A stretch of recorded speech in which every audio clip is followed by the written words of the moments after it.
Olá, sou a psicóloga Lucimara Batistello e hoje quero conversar com você sobre um assunto sério. Muitas vezes parece algo pesado, que as pessoas não gostam de comentar muito, mas que é muito importante abordar esse assunto, que é o suicídio e a campanha Setembro Amarelo. A campanha Setembro Amarelo, ela teve início em 2015 com o intuito de se discutir sobre o tema, alertar as pessoas sobre a prevenção do suicídio.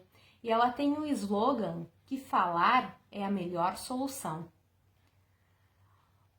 Segundo os dados da OMS, Organização Mundial de Saúde, a cada 40 segundos uma pessoa se suicida. 800 mil pessoas se suicidam por ano. E esta, vejam a gravidade, é a segunda maior causa de morte entre, eu diria, jovens, pessoas de 15 a 29 anos de idade. Por isso a importância de conversarmos sobre esse assunto.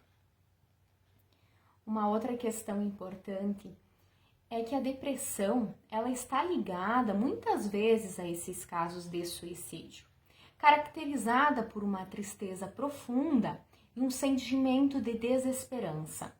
Porém, o que difere a depressão de uma tristeza normal é o tempo que ela permanece. Enquanto você, todos nós nos sentimos tristes às vezes, isso pode durar dias ou semanas, a depressão, sem tratamento certo, pode durar meses ou anos. Outra diferença também é que nos sentimos tristes por conta de um fato que aconteceu. Mas na depressão não, muitas vezes não tem algo aparente, pois a depressão é um sintoma de algo que está acontecendo no nosso aparelho psíquico. Então, essa é uma diferenciação. O tempo e a intensidade dessa tristeza, muitas vezes, sem de fato ter acontecido algo para deixar essa pessoa triste.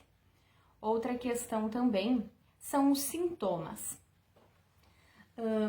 É muito importante a gente procurar um especialista da área da saúde, da saúde mental, para ter esse diagnóstico. Mas entre os sintomas que eu posso citar para auxiliar vocês nesse momento em identificarem, um quadro depressivo, é a questão do sentimento de tristeza profunda, como já mencionei, questões ligadas à culpa, muitas vezes pensamentos distorcidos sobre si mesmo, o que leva a uma baixa autoestima. Questões ligadas ao peso, ganho de peso, perca de peso, ao sono também, insônia ou hipersônia, a pessoa não consegue dormir ou dorme demais.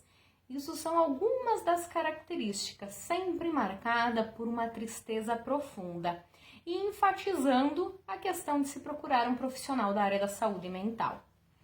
Existem muitos mitos em relação ao suicídio. Acho que o principal deles é que quem se suicida não fala que vai se suicidar.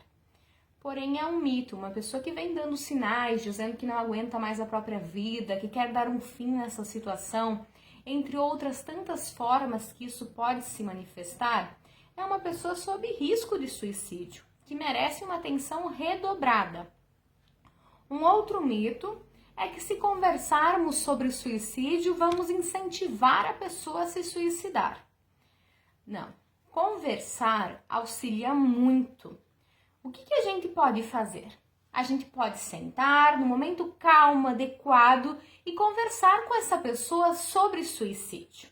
Dizer para ela que você está aí para escutá-la e escute com a mente aberta, ofereça o seu apoio, a sua ajuda, pois as pessoas que passam por essa situação, muitas vezes elas têm um sentimento grande de desesperança, de se sentirem assim rejeitadas de alguma forma.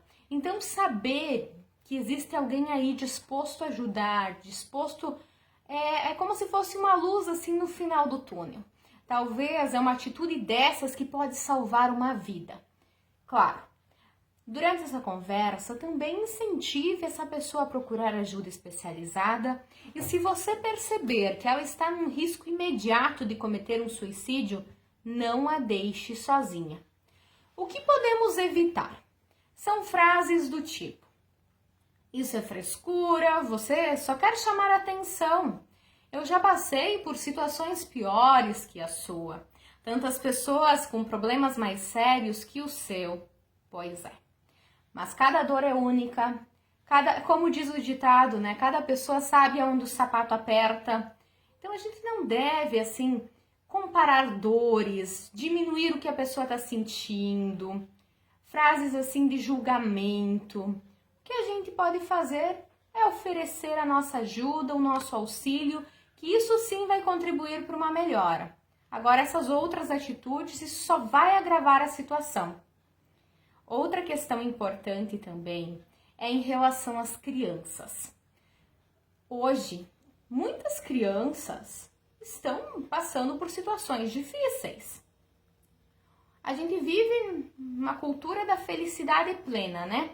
E aí, como que a gente age quando uma criança quer falar sobre os seus sofrimentos, sobre a sua dor?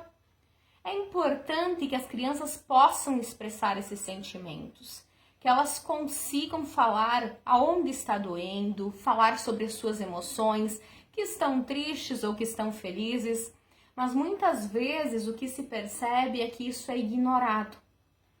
Frases do tipo, engole o choro, não fala sobre isso, isso acontece, a gente não está conseguindo escutar as crianças. E dizer para vocês que é aí onde tudo começa. É nesse período, se uma criança se sentir rejeitada, não escutada, é aí que começa, eu diria, a sementinha de uma depressão na vida adulta. Então é muito importante os cuidados, não só físicos com uma criança, mas os cuidados emocionais. A gente escutar essa criança, a gente dar ênfase para o que ela está trazendo. A gente, de fato, tratá-la como um ser humano capaz de pensar, de sentir e de expor os seus sentimentos. Porque se a gente começar a fazer isso hoje, a gente vai colher os frutos no futuro. A gente sabe que a geração de algumas pessoas, assim, com um pouquinho mais de idade, passou por situações muito difíceis na infância. As crianças eram vistas como mini adultos, não se olhava para esse lado sentimental. E hoje a gente vê um grande índice de pessoas ansiosas, depressivas. Então a oportunidade que a gente tem agora de tratar as nossas crianças de forma diferente, e o diferente que eu digo, não é dar tudo para a criança, não é mimá-la em excesso. É sim, as crianças precisam de regra, elas precisam de limites, mas a gente não ignorar o ser humano que está aí. A gente dar espaço para elas exporem os seus sentimentos. É nesse ponto que eu estou me referindo. Às vezes a gente oferece muitas coisas para as crianças e esquece de oferecer aquilo que o dinheiro não consegue comprar e que faz uma falta enorme quando não temos, pois o dinheiro não compra. Então tem que vir dessa fase, tem que vir desse momento. Um outro ponto também é que a campanha é em setembro, mas falar sobre suicídio deveria ser em todos os meses do ano. Vamos levar isso adiante, vamos oferecer o nosso ombro amigo, aquela conversa, vamos evitar julgamentos, vamos ter mais empatia. Pessoas se suicidam a cada 40 segundos. E o que a gente pode fazer em todos os meses do ano para acolher essas pessoas que estão passando por essa situação? Para a gente poder fazer a diferença na vida dessas pessoas e a diferença até mesmo num contexto histórico e cultural que lá na frente vai gerar resultados. Então está aí, pessoal, o meu chamado. Esse é um assunto que às vezes é pesado, mas é muito necessário porque está cada vez mais em evidência e os nossos jovens estão se suicidando cada vez mais. E aí fica uma reflexão sobre todos os aspectos que eu abordei em relação principalmente à questão do que está sendo oferecido para as nossas crianças, aos nossos jovens. Todas essas questões que, como eu enfatizo sempre, não se pode comprar, mas se pode oferecer no momento certo, na hora certa, e que faz toda a diferença para um bom desenvolvimento. E eu estava esquecendo também, existe o CVV, Centro de Valorização à Vida, que prestam escuta, um acolhimento para as pessoas que estão passando por um sofrimento mental. O atendimento é 24 horas por dia, é gratuito pelo fone 188. Como vai você? O CVV presta esse atendimento, algo assim muito importante no contexto que a gente vem vivendo. Então sim, agora é isso, pessoal. O meu abraço, minha gratidão para você que me escuta e me acompanha. E como eu sempre digo, até mais.